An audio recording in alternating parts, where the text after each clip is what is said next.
야, 역시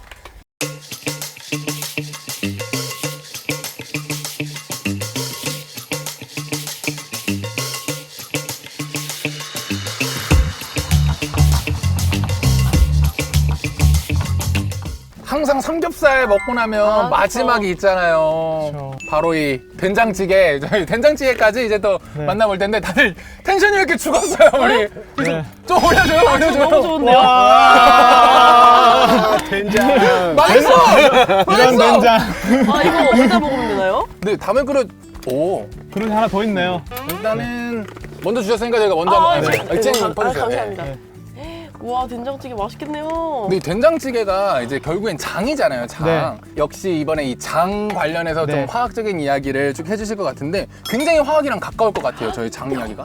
뜨거워요? 괜찮아요? 그렇죠. 네. 여기만 쌈장 그리고 간장 뭐 그다음에 된장찌개 다 장의 일부죠. 네, 장에 속하는 것들입니다. 와, 근데 이 장이 일반적인 그 발효식품이나 이런 거랑은 조금 달라요? 그 치즈나 뭐 와인처럼 그러니까 뭐 하나의 뭐 효모나 뭐 이런 걸 사용해서 발효시켜서 만든 제품이라면 이 장은 이 미생물과 세균 그다음에 뭐 효모. 곰팡이 효모. 효모까지 이용해가지고 만든 복합 발효식품입니다.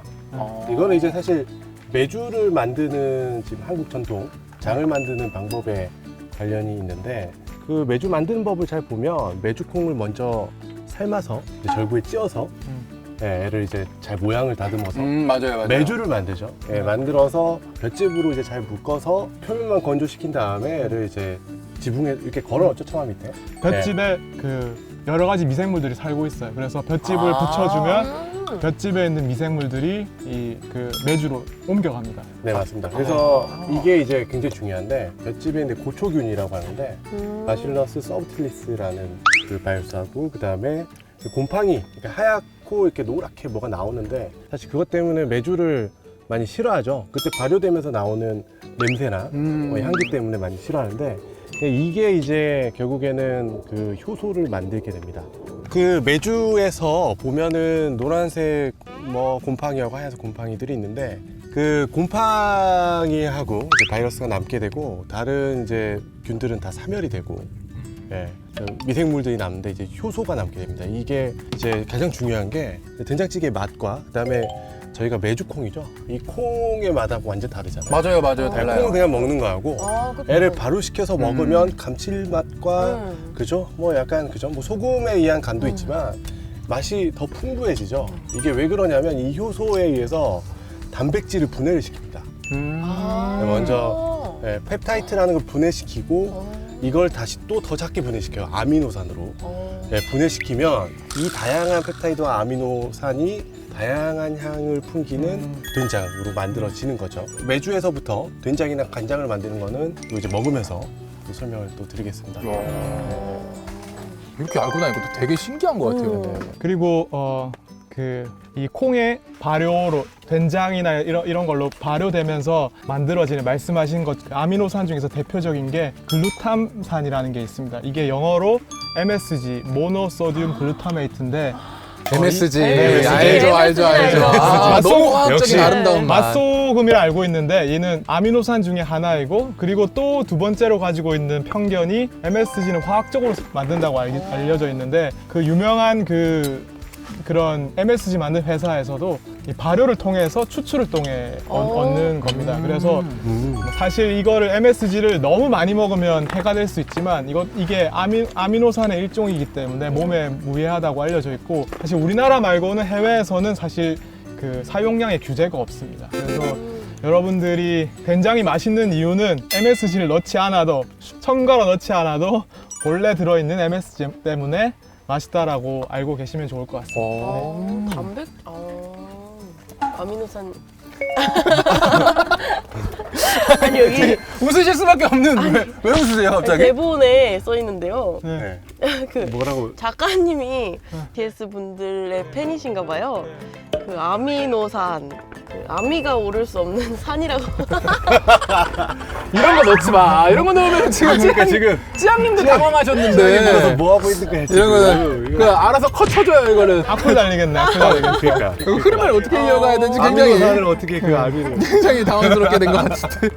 근데 그 효소가 저 요즘 효소 챙겨 먹고 있거든요. 네. 그게 그 된장에서 그렇게 나오는 거예요? 효소요. 효소라는 아니, 거는 네. 효소가 아닌가요? 아까 효모라고. 효모. 아 효모요? 아 죄송합니다. 네. 헷갈렸네요. 효모는 빵이나 빵을 만들 때 이렇게 대사를 하는 거고, 효모는 미생물 중의 일부로서 빵이나 맥주를 만들 때 사용되는 아주 유용한 균이고요. 효모를 죽인 다음에 이렇게 가루를 내서 먹으면 그 안에 있는 뭐 필수 뭐 아미노산이라든지 미네랄들이 몸에 좋다고 해서 먹는 거고요. 효소는 이제 분해하는 겁니다. 그래서 우리가 음식을 먹으면 뭐 장이나 뭐 위에서 효소가 분비돼서 단백질이나 뭐 이런 것들을 흡수하기 좋은 작은 아미노산을 포함해서 작은 물질로 변화시키는 촉매를 효소라고 합니다. 그래서 어르신 되면 그 소화 효소가 몸에서 안 나오기 때문에 이렇게 과일즙을 많이 드시는 게, 과일즙 이런 데 효소가 들어있어서 이제 소화를 돕거든요. 그래서 뭐 저도 즙을 먹기 시작했는데 소화가 잘 안 돼서 벌써. 네, 그렇습니다. 근데 저희가 또 맛있는 화학이잖아요. 근데 제가 운동을 많이 좋아하는데 이게 계속 장 이야기하고 콩 이야기하다 보니까 단백질 관련해가지고 좀 궁금한 게 있어가지고요. 이게 단백질 쉐이크를 먹는데 이게 그렇게 맛있지는 않더라고요. 이 단백질 자체는 맛있거나 그런 게 아닌 거예요, 그러면? 뭐 아까 얘기 드린 것처럼 콩이랑 이런 것처럼 그냥 단백질 자체는 맛이 없어요. 무슨 맛이죠? 네. 그래서 이것처럼 이제 발효에 의해서 효소에 의해서 분해가 이루어져서 네. 어떠한 향이나 맛이 담긴 어떤 뭐 펩타이드, 그러니까 아미노산이 몇 개가 몇 종이 결합된 형태가 펩타이드인데 뭐 이 정도 적게 끊어져 있거나 완전히 분해돼서 아미노산 형태로 돼 있거나 이게 이제 맛과 향을 갖게 되거든요. 그렇게 돼서 이제 된장의 풍미나 향이 나오는 거예요. 이 아미노산이 필수의 성분이니까 아시아 쪽에, 우리나라 뭐 중국, 일본 쪽에서 이 장을 많이 먹어서 이렇게 이미 한번 효소로 분해시킨 다음에 먹으니까 이제 노인들도 필수적인 단백질 흡수를 잘 할 수 있게 돼서 아마 이것들이 아시아 쪽에, 특히 우리나라의 장수의 비결이 아니지 않나라고 생각합니다. 된장찌개나 이런 네. 거 먹고 체하거나 그러지 않는 이유도 그런 거예요? 그렇죠. 막 체한 사람 별로 본 적이 없는 것 아, 같아요. 네. 그렇네요. 네. 맞아요. 네, 뭐 장 활동도 돕고 네. 그죠? 네. 이미 한번 분해돼 있으니까. 네.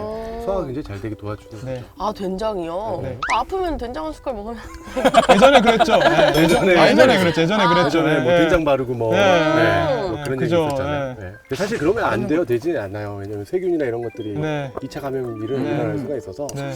된장 바르거나 이런 것들은 좀 자제하는 게 좋습니다. 먹는 건 괜찮은 거죠. 좀 소화가 안 그렇죠, 된다 그렇죠, 이럴 때는. 네, 그렇죠. 염분이 높다 보니까 또 너무 짜게 드시면 그 된장찌개도 이렇게 국으로 안 드시고 찌개로 해서 이렇게 완전 졸인 다음에 드신 분들은 이제 아무래도 소금 섭취량이 너무 높아지게 되니까 한번 자제해야 되겠죠. 네. 지금 성분이 좀 바뀜에 따라서 사실 맛이 달라진다고 그랬었잖아요. 네. 근데 사실 그 된장에 따라서도 그 된장찌개를 끓이는 방법이 좀 달라요. 그 된장이 집된장 같은 경우에 네, 네. 전통적으로 매주를 띄워가지고 간장과 된장을 분리한 다음에 만든 된장 같은 경우에는 이게 아미노산까지 최종 분해가 되어 있지 않아요. 단백질이 분해되면 펩타이드하고 아미노산이 거쳐서 분해가 되는데 펩타이드 형태가 많이 있기 때문에 얘를 약불에 집된장으로 끓일 때는 좀 오래 동안 끓이면 이게 충분히 분해가 돼서 풍미와 맛이 굉장히 진해지고 그 다음에 뭐 일본 된장이라든지 그 다음에 뭐 일반적으로 저희가 그냥 슈퍼에서 살 수 있는 된장 같은 걸 할 때는 이미 많이 좀 아미노산까지 분해가 진행된 된장이다 보니까 마지막에 그러니까 재료에 이게 만약에 처음부터 넣으면 재료에 이 된장의 성분들이 다 흡수가 되기 때문에 네, 마지막에 넣는 것이 좋습니다. 된장을 처음부터 넣으면 저 오래 우려지는 줄 알고 저도요. 재는 줄 알았거든요. 네네네. 집된장 같은 그게 경우는 이제 아니구나. 오래 우려낼수록 이제 깊은 맛과 집에서 요리하세요? 그런 맛을 집에서 시켜 이런 걸 좋아합니다. 진짜 같은 성분이어도 말씀해 주신 것처럼 어떻게 하냐에 따라. 네. 그렇죠. 아. 같은 성분이어도 어떻게 활용하느냐에 따라 달라집니다. 와 진짜 맛있는 화학 맞네. 정말 화학의 된장 근데 약간 그 비린내나 막 잡내 네. 없앨 때도 많이 네. 쓰지 않나요? 저도 예. 집에서 요리하지 않지만 그 생선이나 이런 게 그 비린내 나는 성분들을 이제 된장을 넣어주면 흡착을 해서 줄여준다고 알려져 있어서 와 신기하다. 생선을 이제 국이나 아니면 스프를 만들 적에 이제 된장을 넣어주시면 냄새를 상당량 줄일 수 있다라고 과학적으로 알려져 있습니다. 이야. 저는 안 해봤습니다. 뭐 화학적이기보다 된장의 냄새가 비린내를 이기는 게 아닌가. 청국장님도 좋겠네요.